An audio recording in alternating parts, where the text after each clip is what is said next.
ಆಧುನಿಕವಾಗಿ ಎಷ್ಟೇ ಮುಂದುವರೆದರೂ ಲಂಬಾಣಿ ಜನರು ಮಾತ್ರ ಮೂಲ ಸಂಪ್ರದಾಯವನ್ನು ಮರೆತಿಲ್ಲ. ಹೌದು, ಇದು ಕುರಡಿಹಳ್ಳಿ ಲಂಬಾಣಿ ತಾಂಡ. ಕರಿಪುರ ಸೇರಿದಂತೆ ವಿವಿಧ ಲಂಬಾಣಿ ತಾಂಡಗಳಲ್ಲಿ ಪ್ರತಿ ದೀಪಾವಳಿಯಲ್ಲಿ ಸಾಂಪ್ರದಾಯಿಕ ಉಡುಗೆ ತೊಟ್ಟು ನೃತ್ಯ ಮಾಡಿ ಸಂಭ್ರಮಿಸುತ್ತಾರೆ. ಲಂಬಾಣಿ ತಾಂಡಗಳಲ್ಲಿ ದೀಪಾವಳಿಯನ್ನು ಸಡಗರ ಸಂಭ್ರಮದಿಂದ ಆಚರಿಸಲು ಬಣ್ಣ ಬಣ್ಣದ ಸಾಂಪ್ರದಾಯಿಕ ಉಡುಗೆ ಧರಿಸಿ ಲಂಬಾಣಿ ಹಾಡಿಗೆ ಮಹಿಳೆಯರು ಹೆಜ್ಜೆ ಹಾಕುತ್ತಾರೆ. ಯುವತಿಯರು ಲಂಬಾಣಿ ಸಂಸ್ಕೃತಿ ಬಿಂಬಿಸುವ ಉಡುಪು ತೊಟ್ಟು ಪಾಡ್ಯದಂದು ಗೆಳತಿಯರೊಂದಿಗೆ ಕಾಡಿಗೆ ತೆರಳಿ ತಂಗಟೆ ಹೂ ತರುತ್ತಾರೆ. ಅವರಿಗಾಗಿ ಗ್ರಾಮಸ್ಥರೆಲ್ಲ ಕಾಯುತ್ತಾ ಹೂ ತಂದ ಯುವತಿಯರನ್ನ ಮೆರವಣಿಗೆ ಮೂಲಕ ಸ್ವಾಗತಿಸಿ ಹೂಗಳನ್ನು ಬಿದಿರಿನ ಬುಟ್ಟಿಯಲ್ಲಿ ಇರಿಸಿ ಸಂತ ಸೇವಲಾಲ್ ದೇವಸ್ಥಾನಕ್ಕೆ ಅರ್ಪಿಸುತ್ತಾರೆ.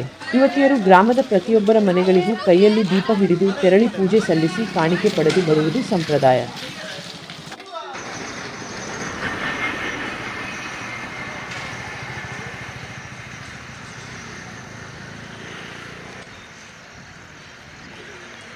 ಎಲ್ಲ ಇಲ್ಲೇ ಬಂದಿದ್ರ ಬೇರೆ ಕಡೆ ಹೋಗಿದ್ರ ನಮ್ಮ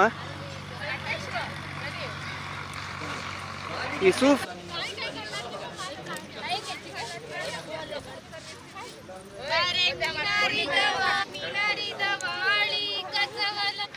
ಹೇಳ್ರಮ್ಮ ಅವು ಆಯ್ತಮ್ಮ.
ಏನಾದರೂ ಮಾತಾಡಿದ್ರೆ ನಾವು ಎಡಿಟ್ ಮಾಡ್ಕೊಳ್ತೀವಿ. ಏನು